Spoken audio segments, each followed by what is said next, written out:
antiques, they may seem timeless, but time will also change what's trending in antiques. It's true. So joining us to tell us what's currently trending and what's not is Christian Lund. He's the owner of Fancy That Antiques in Wilbraham. And you have a whole smorgasbord here, but some of them are climbing in value, some are decreasing.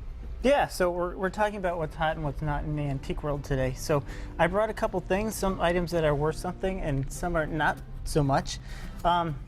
So I'm going to jump into this right here. I bought antique lightings in these days. It always has been. It's kind of building up, but some things fade in and out. So I brought, this is an antique Tiffany shade right here. You can see the iridescent finish that they put on it, and they actually patented this this design. Versus here's a $200 shade, versus kind of a generic one from the same time period.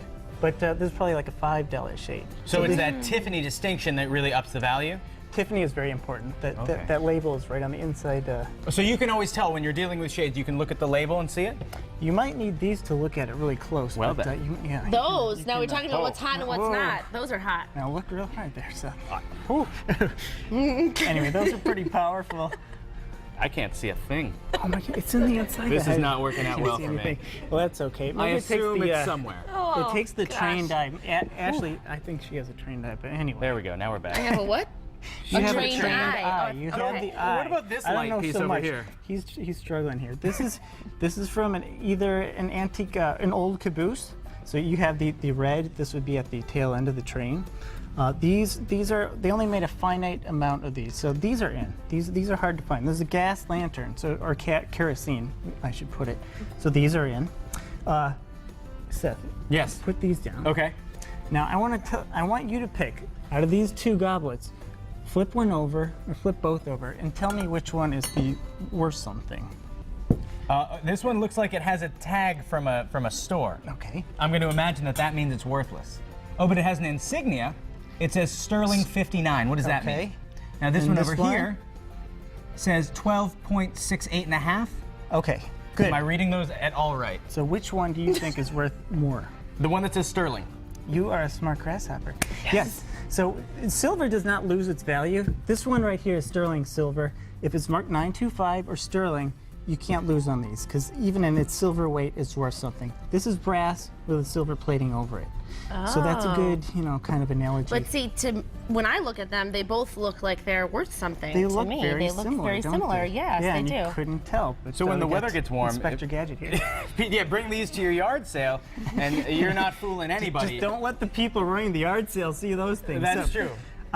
Okay, so I brought China in. Some China is worth something and some is not. So Ashley, I want to ask you, what do you think out of these two pieces, which is worth You want more? me to be honest? You told me earlier this is worth nothing, so I'm going to say great. this So you're one's cheating. worth something. No, I'm not. I don't want to pretend. I told you you have an eye for these things. So yes, you're right. So this one is actually from Staffordshire, England. It's called mulberry ware. We've got this mulberry tinge to this, so they actually bake this in, and they put a glaze over it. Versus this one. This is a piece of faux Majolica, so not real Majolica. Majolica is a different form of China. This is just a real cheap version, but it has the same look. Wow, but It's you'd really have to small know. differences Yeah, that make the difference. If you hadn't told me, I would have said that this one was worth more. Takes a trained eye. You got, Yeah, I try to make see? a living doing this. It's All right, tough, but these pocket watches, okay. to me, they look identical. Right. So I'm not going to pick these up so the camera can see these, but the more jewels a pocket watch or a wristwatch has, the better it runs.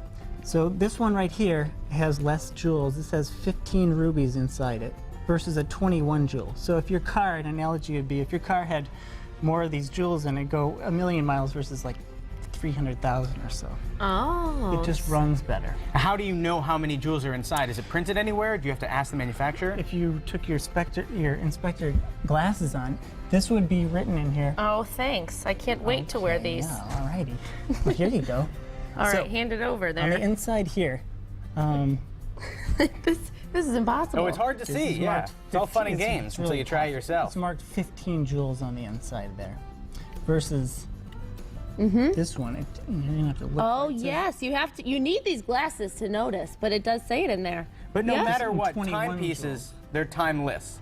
These are Yeah, always going to have these value. are always going to have value. They only made a finite amount of these as well, so they're always going to be around. They're always sought after.